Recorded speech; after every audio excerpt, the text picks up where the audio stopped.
it's a great pleasure for me to discuss this notion of micropolluted water. I called it from the wastewater treatment plant to the tap because, as I said in my slide, as we said earlier on, I also work on micropollutant in the water cycle.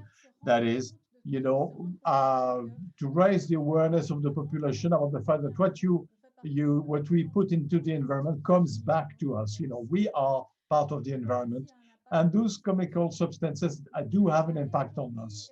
I will not discuss water. Of course, I will leave aside many topics. So while preparing the meeting this morning, where I'm not going to talk about this or that. I can't talk about everything, let's face it. But I'll try to take a thread line, on the lake systems. This is a system I know well.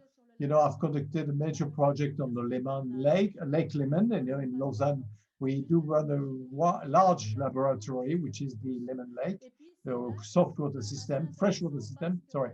And then there are also sources of drinking water for the population. Lake Léman, is a drinking water source for 900,000 inhabitants around the lake. So my presentation today can be applied to other systems, such as marine environments, and especially when it comes to pollution, not just in terms of impact. But anyway, I've decided the lake systems as a red thread, but I will also discuss drugs.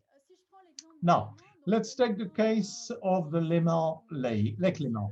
You see it, we're in Lausanne, Geneva, we're very close to France, of course, and Lake Léman covers 580 square kilometers. It is 309 meters deep here in the middle between Lausanne and Lyons. And the residence time of water is roughly between 11 to 12, 13 years. So 12 to 13 years. So if the substance is not degraded in the lake, it means that it will take 13 years for that substance to degrade. So it can maintain chemical substances for quite a while, for a long time in such systems. Lake Léman, is used by a lot of people. It is an ecosystem with fish, zooplankton, phytoplankton, a lot of recreational activities within the lake, fishery. And as I mentioned, 9 million, wait, was it 9? No, it's 900,000 inhabitants for drinking water, So we don't have, So my slide, sorry, it's the mistake on this. It's 900,000 inhabitants.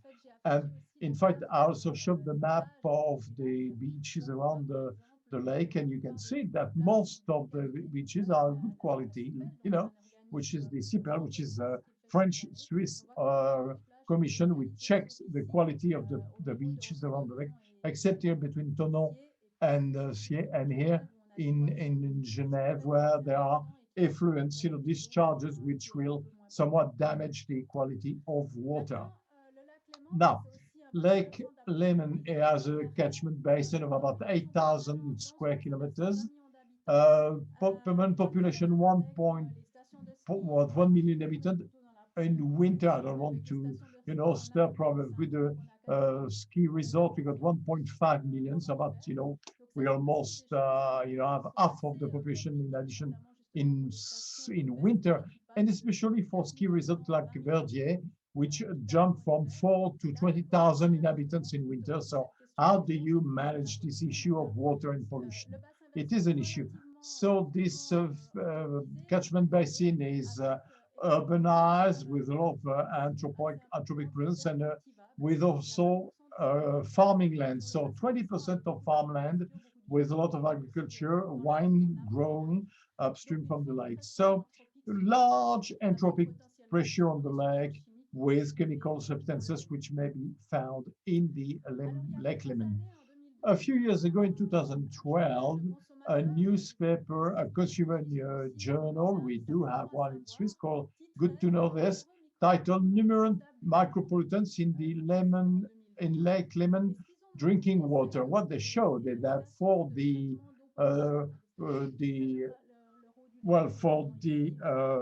water treatment station in Vitry and Saint-Sulpice, which are two municipalities close to Lausanne, where there was chemical substances from the drinking water, and we'll come back to metformin, which is an anti-diabetic, and gamma-bazepine, which is an anti-epileptic. I live in Lausanne, I drink that water, and well, fair enough, looking at the quantities of drugs, pesticides, and other substances, clearly, one could ask the question, where do they come from? And is there a risk for human health? I know in 2012, my son was only 1 year old, and I was wondering if I could use the water for him. So what is a micropollutant? Well, there is no clear or defined specific definition, but based as a pollutant, a micropollutant is a substance that is detectable within the environment at very low concentration from the nanogram to the microgram to the nanogram, and it must be partly due the result of a human activity. Arsenic, for example, from geologic would not be considered as a micropollutant. However, some metals such as copper may come from tire residues or from brake, from car brakes, could be considered as micropollutant, and at this very low concentration, then we have negative impact on living organisms. So, well, some of you don't know this image, but I like to give it as an indication, when I do television or radio, when microgram per would be a nanogram per, it would be 1 kilo of sugar in an Olympic swimming pool, or you don't see the quantities in the sugar in the swimming pool, but at such concentration, there are already negative potentials on the water. Usually, I do this with students, so I ask people to vote how many kilos of micropollutant in Lake Clement, in your opinion. Today, I can't do it, but just I'll leave you 2 seconds to ponder this. Do you think it'd be 10 kilos? Do you think 100 kilos? Do you think it'd be a ton, 100 tons? Well, okay. The answer is, for what we know, 65 tons of micropollutants. So those are pesticides. So pesticides, we analyze about 400 authorized in Switzerland, slightly less in the European Union. We do have pesticides which are authorized in Switzerland, but no longer in the European Union, but we analyze them all. That is about 12 tons of pesticides in Lake Lemon are represented what could be as chemical substance. But you see, the red square are drugs, medicines. And out of the 2,000 medicines in the market, about 100 are analyzed. So if we were to analyze the 2,000, which would be much higher for that red square or block of box of drugs. Well, look at the list of the drugs or medicines we have identified, and you see the blue one, it is metformin. Metformin has been found, Bois Savoir found it in the tap water. It's not surprising because, in fact, there are large quantities of such substance in the lake. We'll see the sources and why we find them, but nevertheless, it is quite interesting to see that all these drugs that we consume on a daily basis almost are to be found in the lake systems, in rivers, in lake systems, and possibly, of course, in your tap water. Now, I talked about 2,000 drugs, 400 pesticides. Now, look, there are about 140,000 substances which are approved in Europe. Some are prohibited, which are no longer produced or no longer used every year, but there are new ones as well coming to the market. Now, if we are to think in terms of how many substances may be found in our environment, well, 140 substances, well, potentially they can be found in air, water, in the ground, in the soil. So quite a lot of work if you want to look at the toxicity of all the substances. Now, 140,000 substances come from like this. The breakdown is like this. We talked about medicines, drugs. I said 2,000, that would be this little green zone. But if you look at the rest, then look at cosmetics in purple, 6,000. And then stabilizing agent or substances, you see. Sorry, coloring agent, 14,000. So what I like are the 2 major blocks, blue and orange. Well, the 25,000, which are the intermediaries. Whenever you establish a chemical substance, we will have other substances, like the excipients, All these intermediary agents are often are solvents, but they could be other substances. We don't see what they are. And then 27, which are others. Others, that is any substance used in different usages, which are not in those categories, but which represent quite a significant, quite significant portion of chemical substances on the market. In addition to such substances, once chemical substances have been found in the environment, they will degrade, they will lead to other substances due to the action of the sun, of chemical reactions, or because of microorganisms. And then those degradation products, of course, can be potentially difficult, cause problems to the environment. Now, if we start thinking on how many there would be, there would be 140,000 plus their byproducts. That would be the order of magnitude of 1 or 2 if we take into account the degradation products. Let me show you one example of degradation product, which is more toxic than the initial substance. It is the nonyl phenoletoxylate. Nonyl phenoletoxylates are detergents used in, especially in the industry. There's always an hydrophobic pole with a long carbonated chains, and those polynethyl in fact, well, in the 70s, we used detergent which were foaming, very foaming. Some of you might remember having seen those foams in rivers, taking to the fields. Well, in terms of images for the industrialists, it was not good. Industrialists didn't like the image wasn't very good. So they thought about substances that would degrade more easily. So they create the nonyl phenoletoxylate, which in fact do degrade rapidly. They lose. You see the degradation chain process. They look the long carbonated chain, but the problem is in nonyl phenols, the last degradation products here, in fact, persist in the environment. Their degradation is very slow, unfortunately, and they are endocrine disruptors. So you see that clearly we do have a substance here, and we think that it is better because it degrades faster, but in fact it may lead to a problem because the degradation molecules will lead to a problem because they persist into the environment and because they are endocrine disruptors. Now, those nonylphenols, of course, form through degradation, but at the time of production, as I said, when you produce substance, you never have something 100% pure. There is always the production of residues. And they were prohibited in Switzerland, but several campaigns have been carried out by consumer protection organisms, but they're still found in textiles because when textiles come from Asian countries, especially, they're being watched with the nonyl phenoletoxylate, and they are found in fabrics, in tissues. Now, it's quite complex, as you can see. My figures is wrong. Sorry, those are the former slide. We talked about 100,000. Now it's 140,000. 140,000 substances approved in Europe, degradation products, and then, of course, we still have the prohibited substances, such as the DDT. This is the advertising of the 50s, 60s for DDT, which was used, the organochlorinated, remember, found in my students' images where you can see their children are being shampooed with DDT, or they were sprayed over swimming pools against mosquitoes. So it was, the top of the technology at the time, and which was going to save mankind from all the beasties, insects, all the bugs.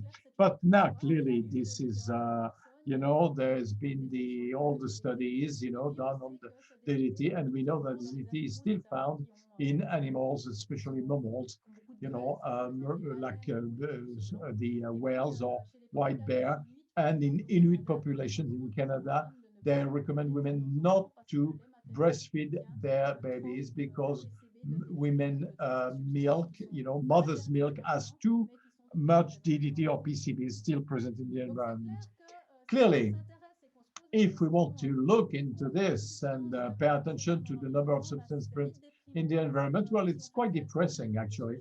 If you take calculation of what I'm showing, it's millions of chemical substances. Now, to look for them, it's quite titanic, huge amount of work, but to try to understand the impact on the environment or on species such as fish, micro crustaceans, or or even worms in the land, in soil, it adds to the complexity. So we soon realize that it is quite huge amount of work if we want to try to understand everything. So I almost at my conclusion, but there are other elements which show that what is essential is that we want to avoid such substances to be found into the environment because they're quite numerous, too many, to do a proper assessment, especially to assess their risks. Just to give you an illustration of what I'm saying, and that it is not absurd, this is the American Chemical Society, and they grant a number to each substance produced. This slide is 3 years ago, so they've removed the meter. They have a count of any new substance that was approved, which had been assigned a number, actually. And you see, we already 122, almost 123 million, which have a CAS number. So when I said there are millions of substances, it's not absurd, We've already created 123 millions of different chemical substances. It doesn't mean that they are being used, all of them, that they were invented one day, but they actually do exist. Now, the problem is that out of those millions of substances, well, we have very little data on human toxicity. And from the data we have, some of them are quite worrying, what we know now as the endocrine disruptors, the bisphenol, bisphenol A, PCBs I mentioned earlier on. And of course, if we talk about alcohol toxicity, well, it's even more complex, as I was saying earlier on.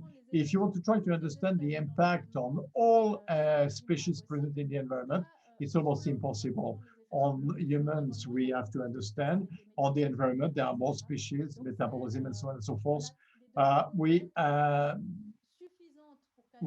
sufficient data to understand one risk, but we have it for about 1,000 substances. So you see, we need even more data, a lot more data to illustrate this. Now, let me give you an illustration with the issue of drugs.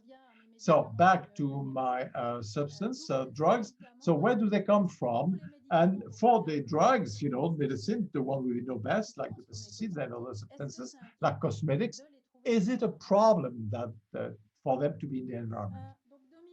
Well, 2,000 drugs, that is 2,000 medicinal substances, not to be confused with what you find in the pharmacy, because there with 10,000, I mean, you got the active ingredient and then all the formulation excipients, generics, we call them as generics, or there will be co-formulations with active molecules, and this is the drug you buy in the pharmacy. Now, active medicinal active ingredients or molecules, you see the numbers. Now, if we look into the water, mainly three are found.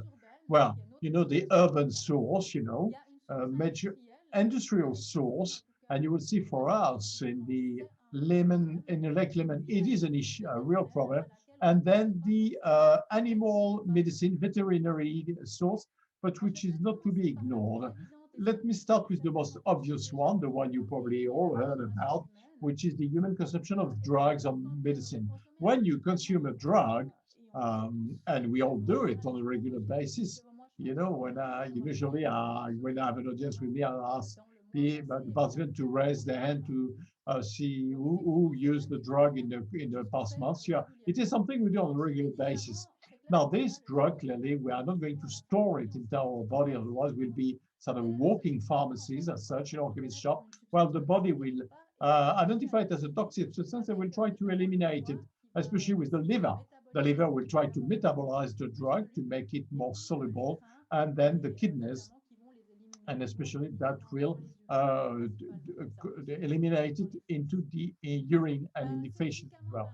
Now, of course, then it goes into the toilet. Toilet leads us to the wastewater treatment plant. And the wastewater treatment plant, well, has not been designed, well, not in Switzerland anyway, to eliminate the chemical substances. It has been designed to trap organic matter, phosphorus and nitrogen, but not medicine or drugs, which often are discharged into the environment. Now, this is the measurement we did at the Lausanne wastewater treatment plant with ibuprofen. Well, you all know ibuprofen, which is an anti-inflammatory drug, quite conventional, widely used, especially in Advil. And you see the flow rate at the inlet of the wastewater treatment plant, and you see the content. You see it starts at 4 o'clock in the morning, and it ends at 4 o'clock in the morning. You see now, this is the morning peak. This is when people wake up. They go before they go to work. Well, they usually go to the loo. Usually that's what you do. You go to the loo, you get a shower, and then after that, there's a drop around 12, and then drop in the evening, and then the second peak, usually 2 in the wastewater treatment plant, through the evening, when before going to bed, you actually, we're fairly regular, animals, we go to the loo in the morning when we get up, and in the evening before we go to bed, and at night, you see the flow rate drops. Now, if we look at the data, you see the peak is in the morning, and this is conventional. People who take a drug in the evening, they got a headache, they got a backache, or whatever, and it is eliminated in the morning in the urine. You see, there is no peak in the evening. It's well distributed throughout the day, but some drugs, there will be a peak. For some drugs, there will be a peak in the morning and drug in the evening, depending on the posology for the drug. For example, this is for one. Then there will be drugs found during the week and not on weekends, used in radiology. For example, X-ray, of course. The contrast of substance, we find them during the week. Drugs, which are winter drugs, more than summer drugs, like antibiotics. It's more in winter than in summer. So as a function of the posology, clearly, you will see in the wastewater treatment plant the consumptions. Now, two short mentions. First, we work more and more with doctors or GPs, with smart medicine. They pay attention to this, especially to reduce the consumption and the prescription of drugs. So we're working with them because for them, it is interesting to have this data to know what is the consumption of the various drugs. And then the other aspect you probably heard about, this type of study now is used by the scientific police to analyze the residue of narcotics like heroin, cocaine, whatever, to see the consumption. So wastewater are most interesting, and we use them for COVID-19, for COVID in France. In Switzerland, we haven't done that yet, but apparently in Paris, in Marseille, I think they do analyze the traces of the virus to detect the increase of infections. Wastewater is a good indicator, most interesting indicator of the way we behave with drugs. In the environment, sorry, I forgot that. Once they've been it's a constant thing, drugs come on a more or less constant manner, and even though they degrade into the environment, they remain present because the input is constant. I'll spare you this slide. Now, just to show you why there could be a problem, these are the 14 groups of drugs acknowledged or homologated in France and in Europe and Switzerland. And if you look into detail, some of them, we could say, well, because of the prescriptions and the mode of action, they could be quite a source of problem. Anything that are hormonal drugs, we talked about endocrine system or have an impact on the endocrine system. Any drug which has an impact on sexual hormones or systemic hormones will have an impact on the environment as well in the hormone system. Any antibiotics, anti-infection, we talk the post-antibiotic era and when, and how will antibiotics found in the environment could induce resistance in bacteria. You could have, antibiotic-resistant bacteria, which will impact the humans, of course, and then, of course, or everything that is anti-parasite or insect repellents and so on and so forth. So again, just looking at the list, we do have drugs that could cause problems, especially the risk they could pose to the environment. Now, that's the urban source. Now, let's talk about the industrial source. We do face quite severe problems in Lake Léman. We found that with this CPEL, the International Commission, French-Swiss Commission for the Protection of the Lake Léman water. Since the 60s, we measure several parameters in the Léman Lake, especially here in the middle of the lake. In 2005-6, we started being able to we were able to analyze more chemical substances, and we started to analyze pesticides from all over the place, you know, drugs as well. And we realized there were substances to be found in huge quantities, such as gamma-bazepine, which is an anti-epileptic, or mepivacaine, bupivacaine, and prilocaine, which are anesthetics. So more than 4 tons in Lake Léman. And it cannot be explained by the utilization around the lake. Looking around, we started looking, and we had one characteristic that they were not found. You see the depth of the lake and the concentration. They were not found in the surface, but they were found, in fact, in depth in the lake, within the lake. And this is the zone of insertion of the Rhone River within the Léman Lake, Lake Léman, you see here. So when water are colder, the water goes into, dives in depth, and for gamma-amazepine, for example, this is contribution from the wastewater treatment plant of the lake. This is the contribution from rivers, and this big dot is the Rhone contribution, but which not at the scale, otherwise it would cover the whole map. And we realized that the 96% of the gamma-amazepine from the Lake Léman came from the Rhone, because there was a chemical production, medical production site, or BASF. Well, they did not inject gamma-amazepine voluntarily, but when they changed their production, they washed all the facilities, equipment, tooling, and piping, and so on and so forth.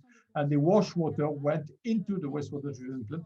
And of course, they cannot eliminate the chemical substances. So, you know, we could have 800 kilos of gamma-amazepine per year coming into Lake Léman. Last source, the veterinary one. Farming animals get drugs too. We're always amazed in Switzerland. We say, oh, we've prohibited antibiotics in farming. Well, yes, in the 3 weeks that precede the slaughtering, but when calves are taken away from their mothers, they get the diarrhea and they get antibiotics. So we also use hormones to synchronize flocks, or pesticides, ivermectin or vermiphages. Worm drugs to treat animals. And this is an example of what is to be found.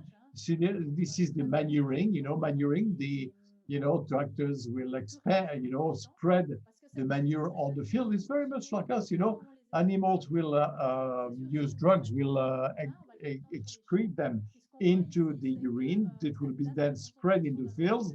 This is the constitution for antibiotics.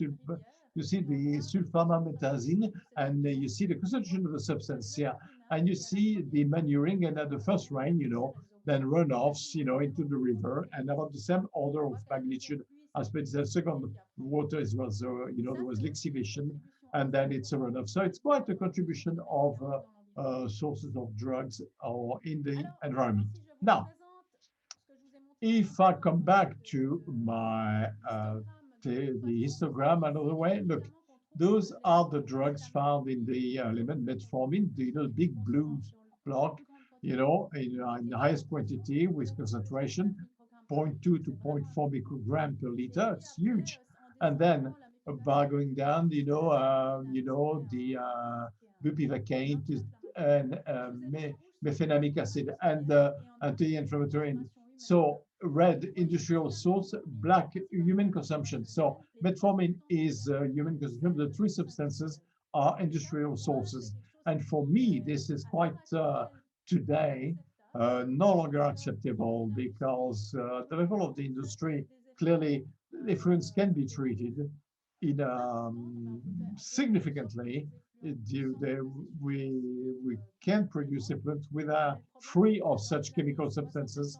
But in the 60s, 70s, when industry is connected to the networks. They're connected to the municipal wastewater treatment plant, not equipped for this, but now new industries have to treat their effluents, and especially for substances. So as I said, it is a problem for the lemon.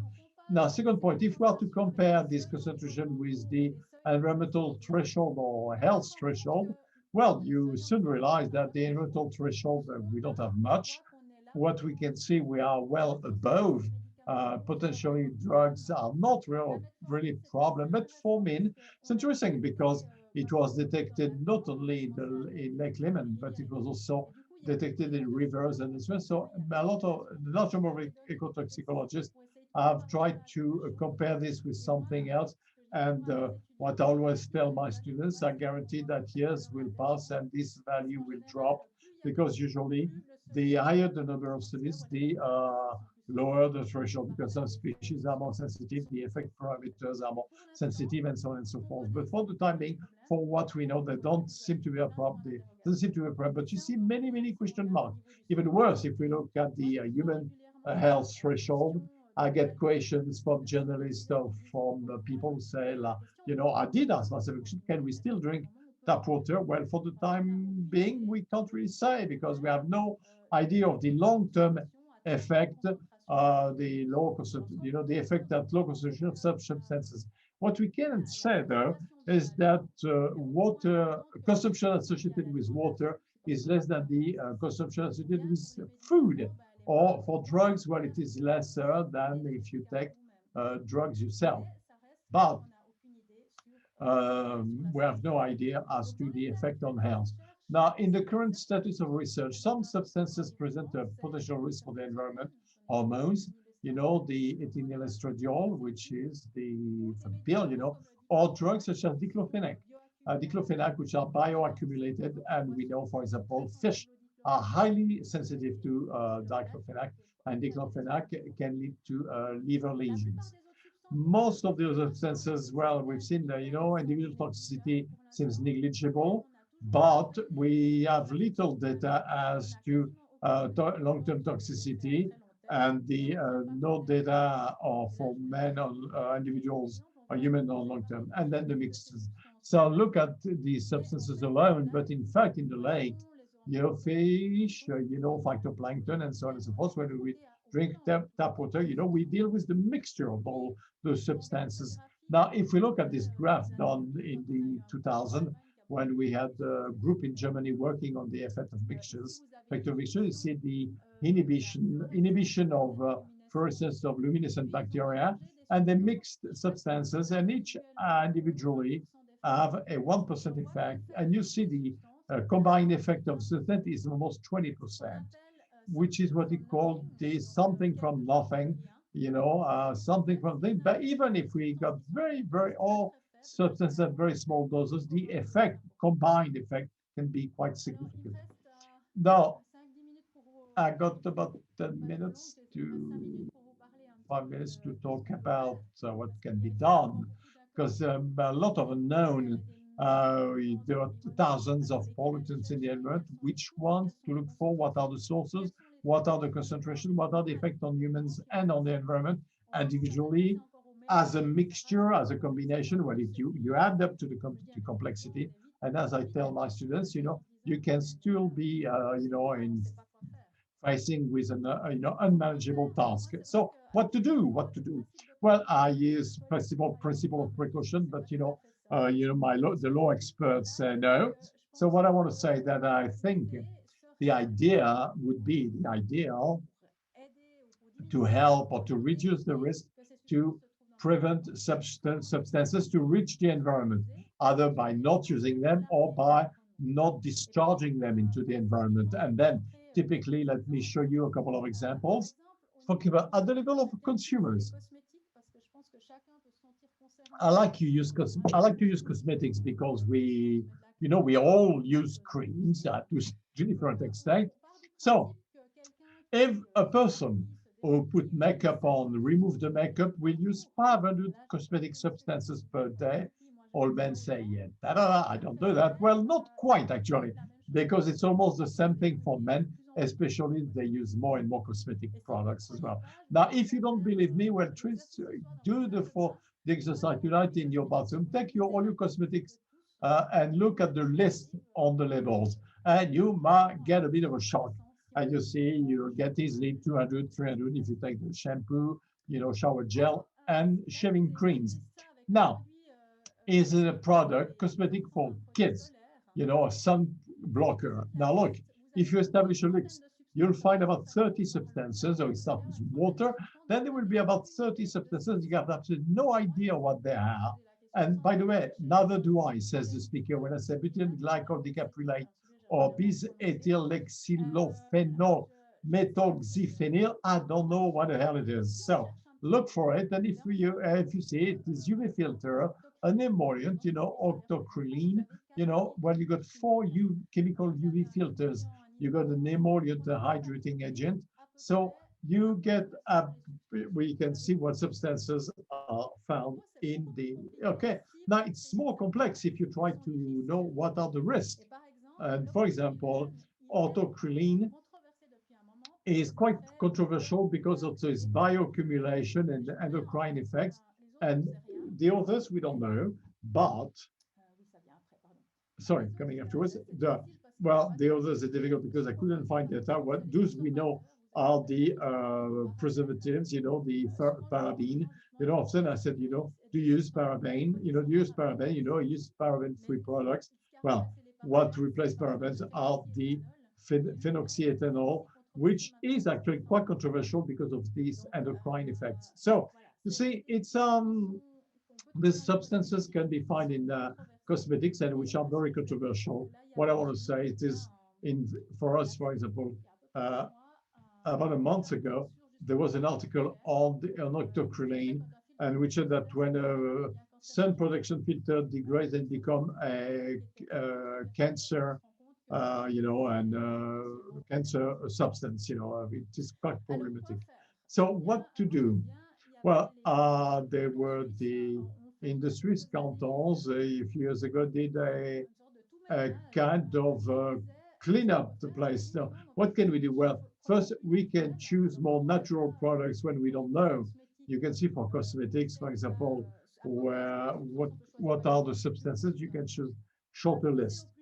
Those to the minimal. I mean, of course, this is typically what we see with pesticides, for example, or with or farmers usually, have classes, when I talk with the people who use pesticides, often, they put more to make sure it works. So, and try to avoid using useless substances. I'd like to give you two examples, the indoor deodorizing agent. You think you're happy because it smells good, but you're polluting your house with substances. Some of them are allergenic, some are endocrine disruptors. So I think this is something that you should do without. And what you put in toilets, to have the blue or green water, it is totally useless. And in fact, it just pollutes the environment with coloring agent and bactericides and so on and so forth. So even at the level of consumers, we can do a lot of things, but we can't do everything, of course. Now, let's take the example of the solutions done in Switzerland is to improve the treatment in wastewater treatment. In Marseille, apparently, one hospital now has this kind of a treatment to eliminate the chemical substances before they are discharged into the environment.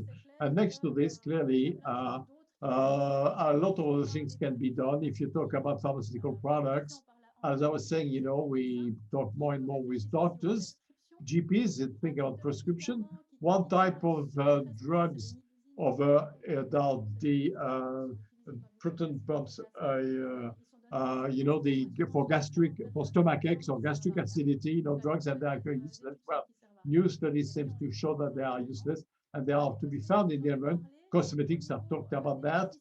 Pesticides, well, a lot of actions done in gardens to try to diminish pesticide. Cities have gone to zero pesticide in France too.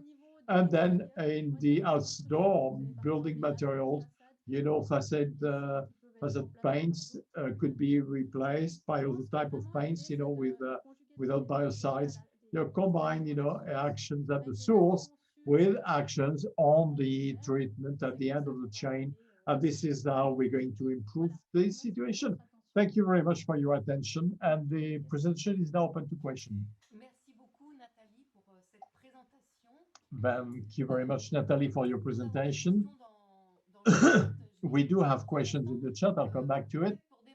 Maybe to kick off the debate, the discussion, and to ask you to go deeper into a point, I'd like to come back to one of your last slides where you said that among things that we could do is to use more natural products. But indeed, we have to think about the dose. It's not because it's natural that it's not harmful. We think about essential oils, badly used, they can become toxic. So again, you know, yes, natural products are very good, but think about the doses as well. Two actions, you know, more natural and proper doses as well. Now, so yeah, of course, yeah, you got deeper for me. Thank you. Yeah, this is absolutely true because often people say to me, but can't we replace perfume with essential oil? But essential oils can be, the most potent toxic products are in nature. So essential oils have to be used very, very carefully. Absolutely. Now, for questions, I'll kick off with questions asked early during your presentation. Now, do we know how many metabolites or degradation products on average for one compound per year? Uh, no. We don't have to come back to the presentation. So, no, we don't know actually. We don't know simply because there are very few. Now, degradation can be very different depending on what microorganism is present. So, depending on the type of degradation, it can be metabolites can be different. And for atrazine, the compound which is best known, well, conventionally, there are about 10 tens of metabolites produced, but in other conditions, for microorganisms and so on and so forth, others are not known. Those metabolites are predicted based on models. So it is a modelization system, but modelization has advantages, but also limitations. And among metabolites, we often pay attention to metabolites called the phase one, directly derivated from the parent substance, but also metabolites phase two and further. Absolutely. So it is difficult to give a mean number. Another question had to do with the notion of isomere from the same molecule. Will it be considered as do do all isomere from the same molecule be considered as different substances? Well, it should be the case. Well, the example I know best is that of methyl chlorine, which the isomer R and S, which in fact, we realized that the product, it's a pesticide, sorry. Well, it's a pesticide, and initially the product salt contained R and S, and in fact, on S was more active than R. So we sell the product with only the S. And I think, yes, they should consider as such, but again, it's difficult to be systematic as such. But it is an example where the two do not have the same toxicity. And it refers to the previous section. We have to take into account the isomers and the derivative from a parent product because they can be more toxic, and you illustrated that.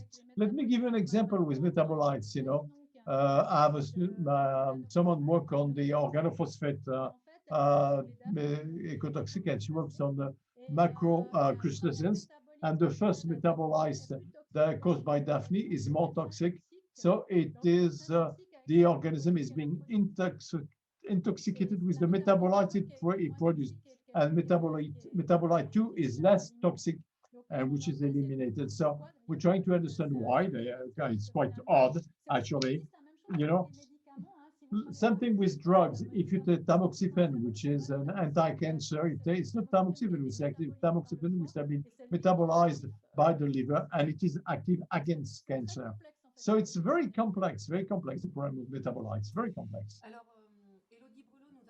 Elodie Brolo gave us an information concerning when you mentioned the follow-up of virus of monitoring coronavirus in wastewater. In France, there is about 30 wastewater treatment plants within the OBP network, and they monitor the evolution of the pandemic via the wastewater treatment plant. So then one question came to the at the end at the time when you talked about the composition of cosmetics, and you mentioned paraben.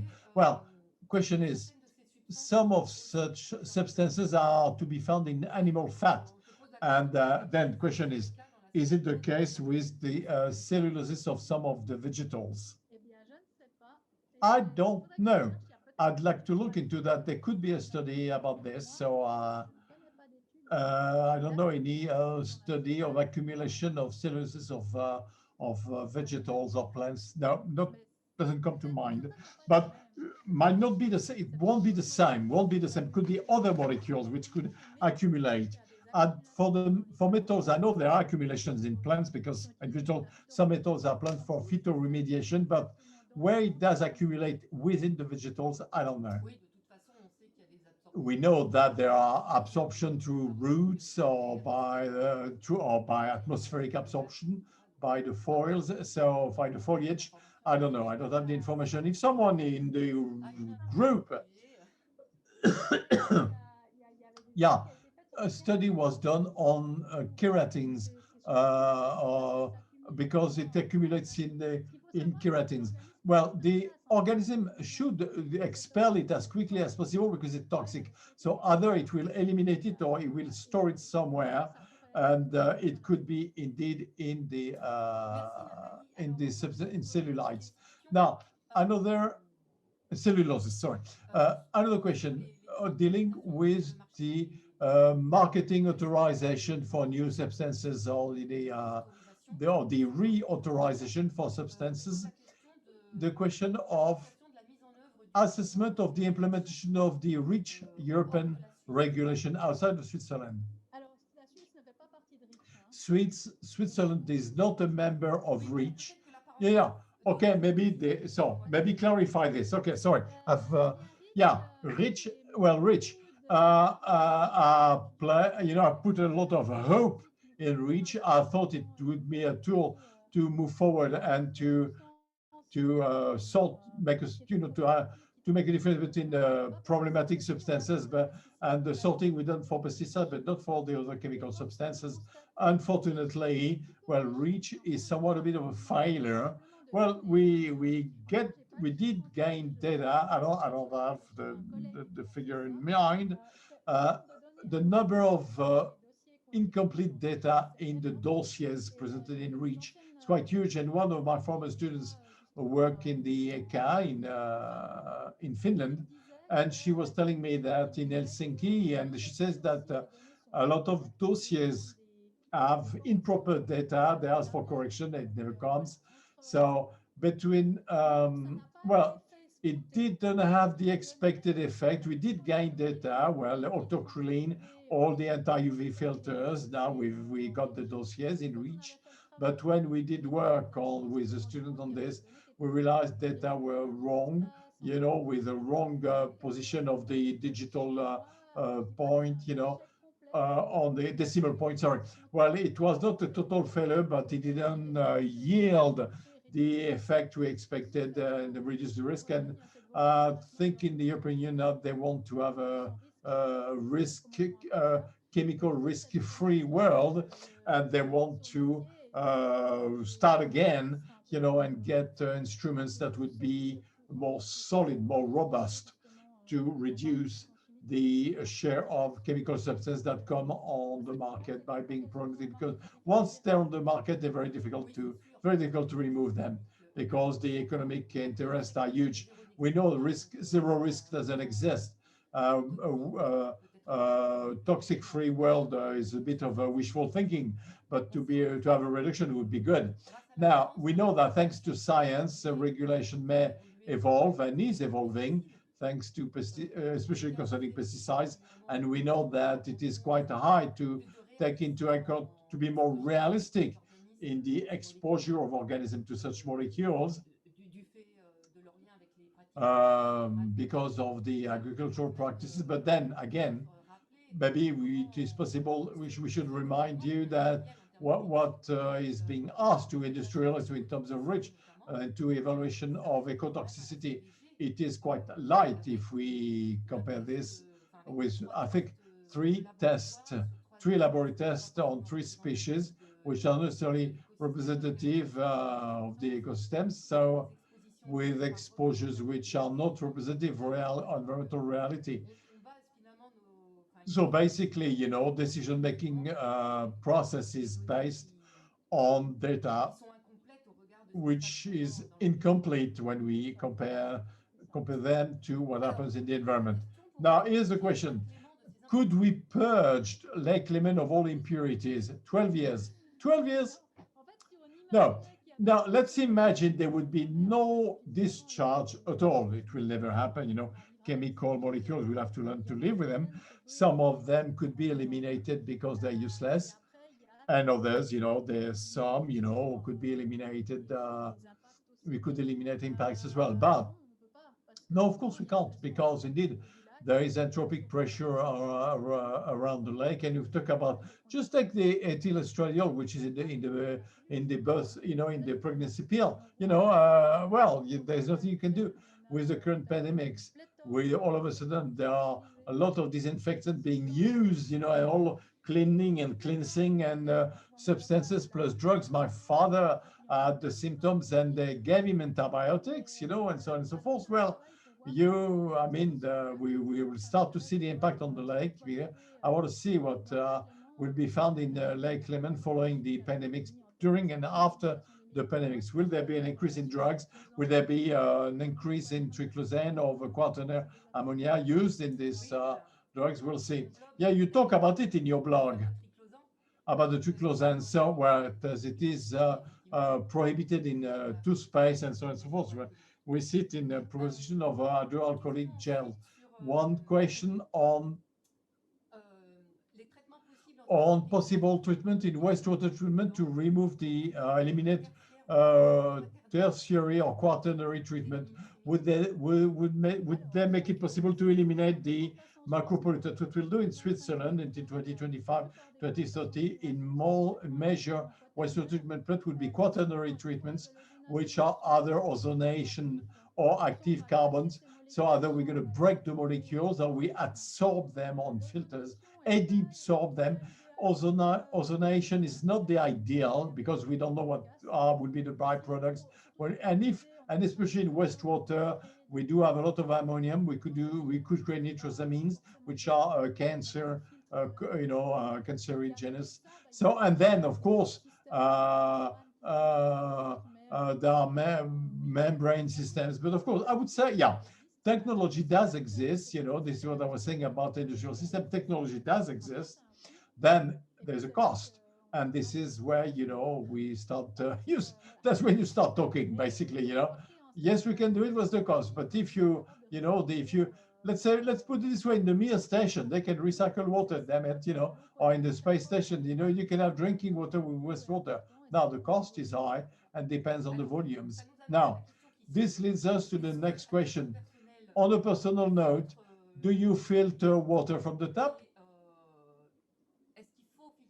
Should we filter water from the tap, knowing that in the filter there could be substances? Now, well, I say no. I drink tap water. I drink tap water to my family.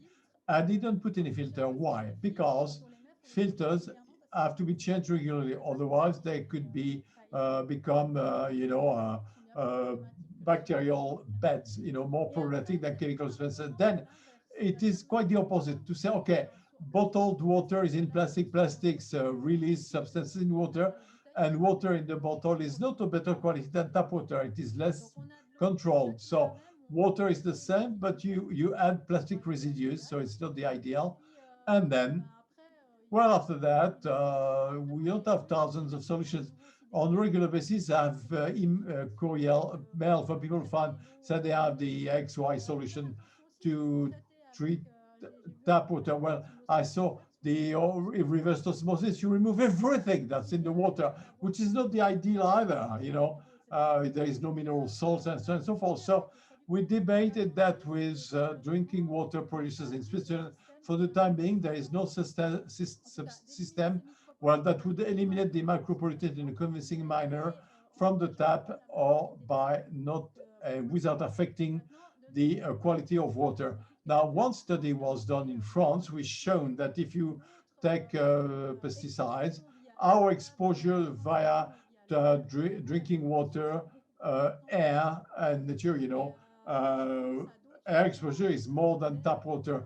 Indoor air is highly polluted, for example.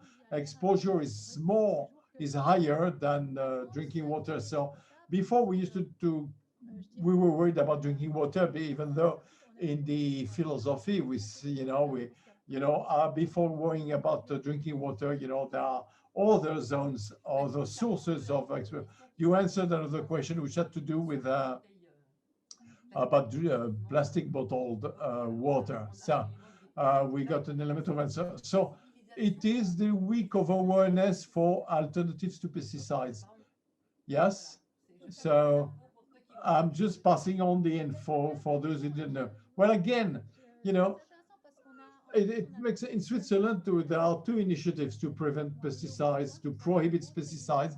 We do votations in Switzerland, and we do work with the gentleman who deals with the organic pesticides. We think that they're less problematic. In fact, organic pesticides, are just as toxic as again, you have to be very careful. You have to think about natural, organic, which is not necessarily better than synthetic chemistry.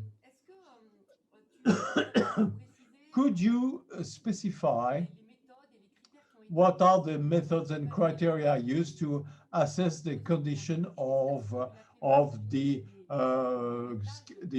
beaches on the of Lake Lemon? At a bacteriological stage. What the scale, time scale? Well, I think they do it a couple of times a year. They do it June, just before we go to the beaches.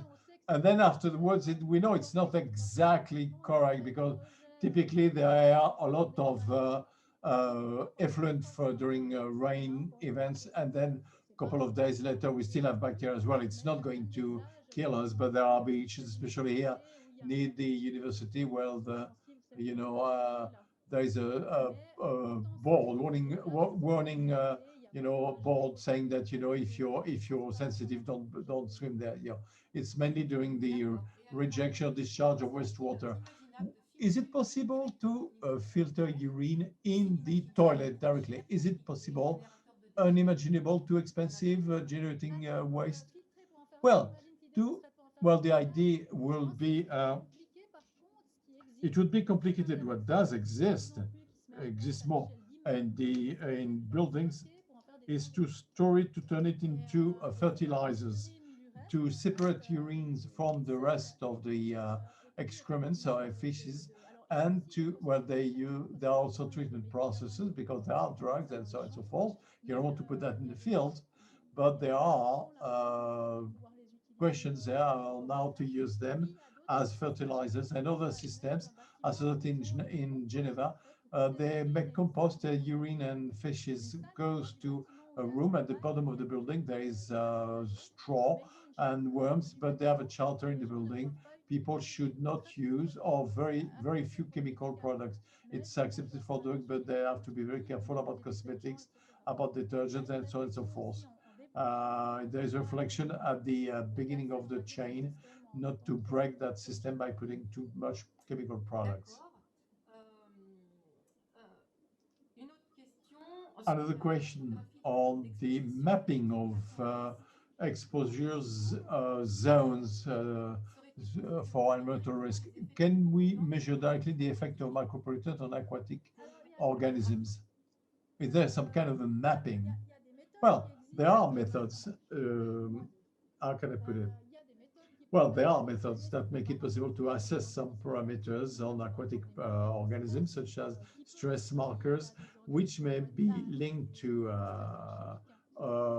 chemical stresses or stress generators, but it's always complicated. Either we showed in the laboratory the effect of one substance of a mix of substance on one species, but it's not preserve the environment, or in the end we go to the environment, we take species, we see the effects, and the problem is to establish the link with some chemical substances which may trigger some such effects, like markers such as metallothionein, which are stress indicators with metals. We don't know which metal. So usually those are analyses which are very useful as complementary elements, and to have chemical analysis with a risk analysis, data on site, what we call the triads, data on site to evidence the states of biology and some stress markers, and also data which are in lab and which make it possible to assess the ecotoxicity. And this will make it possible to do it, because often if you look at the in Lake Lemon, we do have a biological analysis since the 90s, and the zooplanktons, the daphnes have, we don't know why, but well, could be temperature, could be chemical substances, could be a lot of things. And so I place a lot of hope in one thing. We have a monitoring which is very long term on the lemon, with chemistry, phosphorus, nitrogen, temperature, biology. Well, the idea would be to use the machine learning model. You put on one side biology and then the explanatory parameters, and to see if we could establish links. This could be one possible attempt to establish the link in a clearer manner. Yes, indeed. After that, we talked about cocktail effects in fact, and the need to consider the mixture of substances, but there are also interactions of the effect of substance with environmental factors. You talked about temperature. There could be others, acidity of the medium, and other environmental factors which may influence the toxicity of molecules. One question on environmental threshold for chemical pollutants or contaminants. Um, I put in the chat that when you showed the environmental threshold, you get them without giving uncertainty. We'll have a better vision if we of the threshold, if we could associate them with some form of certainty. But now, or uncertainty. So what are the leads to get a better assessment of such thresholds? Well, that's an interesting issue in Switzerland. In Switzerland, we have a lot of chemists, and they don't take all. And when they come with a threshold, and they want it with a product, and they want a threshold, but it's difficult for them to explain to what is the ups and down values. With the FINIC values, we use 3 data and then safety factors, and then we calculate the threshold. Well, with 3 values, safety value, the uncertainty is huge, but we cannot give it a value. So clearly, there is a domain here for research, quite interesting, that nobody really exploits, because I think we do not have enough data available to do it, which would be, what is the uncertainty of such threshold? Could we improve the methods to calculate the thresholds? There are a lot of lobbies don't want us to do it, but clearly in toxicology itself, they have the same debate or discussion. We would need a lot, we would gain a lot in doing this, because the risk, the calculations, our calculation is very, very blurry. When you have to explain, that the threshold went down, and now methods date back to the 70s, and they're not, they need to be updated. Clearly, there is a lot of work to be done there, especially that we know Europe with the ENSA, has issued strong recommendations when it comes to quantification of uncertainties, and when it comes to modeling tools, and especially statistics, we can quantify uncertainty. What we don't know how to do, indeed, is to identify all the sources of uncertainty. And this is where such safety factors, in fact, for the time being, I'm not sure we will be able to do away with it one day, because to identify all sources that will cause uncertainty, it's not possible. Well, if we could do it about the data already, well, let me take substance where there is a lot of data. Well, a lot of things to be done, clearly, to improve the situation. And especially, it goes beyond that. If we look at, because I got a bit annoyed when in Switzerland they wanted to have quality threshold for pesticide. All of a sudden they were increasing the quality threshold because they did not take into account some data. And again, we got a whole sorting process done in data. There have to be good laboratory practice to be included in the threshold calculations. Well, we know that research data are most interesting because they take into account other factors. And then we realized that again, there would be a lot of things to ponder and to do there. I would like possibly ask you a general question concerning the monitoring of substances. Okay, you said substances, we know a lot of them, we can't monitor them all. Uh, how do you make the choice at what substance you monitor or not? Is it because of potential toxicity on humans only, or will you consider substances as well that will have toxic effect on species in ecosystems other than humans? I'm going to disappoint you. Well, it is based on what the lab analysis can do. That's why we try to, well, I try to work more and more with medical world because the theme of drugs is quite interesting, and to see with them, while the prescription, which are the one common prescription, and what utilization, what is used in high quantity or lower quantity, and in terms of toxicity, to focus on the most interesting substances to be considered in priority. Now, what we have to know that even doctors don't know, don't have a general view. And we got an organism in Swiss called Swiss Medic, which comprises data of the consumption of drugs. To obtain 1 year of measurement, for instance, I would say 50. I have to pay 15,000 euros, just to get 1 year of information about the substance. Then we veterinary substances. Three PhD students went to interview veterinaries. Veterinary in Europe, it's not better. It's very complicated to have access first to an exhaustive list of all the substances. What are they used for? What quantity? Because in the ideal would be to have this list to see which are the most used one, compare them with the toxicity. But we can't do it. We cannot do it. Unfortunately, we can't do it.